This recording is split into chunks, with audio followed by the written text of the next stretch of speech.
this sense of craft.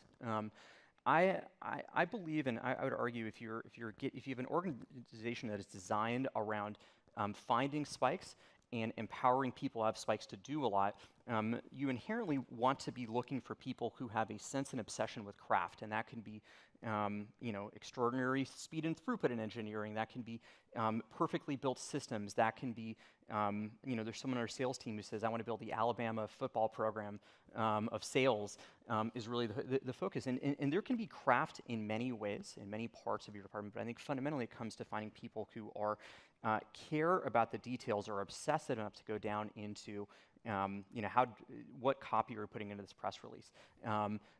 How does this product, each of the screens really feel, and they're upset if it's not actually great, if it could be better. And so a lot of what we try to do is first start, I would argue it's easier to hire for that than it is to hire for these super managers who are working through lots of people.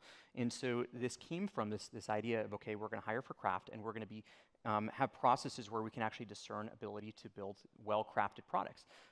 And then, once you see people are doing well, you stretch them. I think like often the most productive employees are the people who are walking around and surrounding their desks, who's busy. You can see who are becoming natural leaders and start to expand their management scope.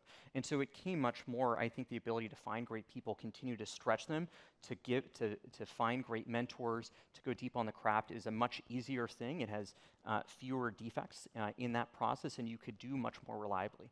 I would say we experience the cost if you hire executives, and when you part ways, it's really damaging.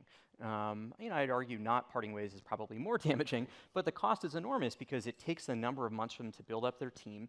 Then they built up their team, the processes have changed, it's parted ways. You also send a signal to people of, often for the best people, we're gonna go out of the company, we're not gonna promote you, which I think is very damaging to people's motivations. And I think we sort of take the defects on the other side, we say, let's find great people, let's stretch them, let's remind people that, like, if you do great work here, you are gonna run this company one day. And I think it forces the right motivations, the right kind of drives. And I think there's a lot of great mentors out there where often it comes down to the work that you're doing. People just need an hour here, an hour there to focus and help get them on the right path. And so that's why we do what we do.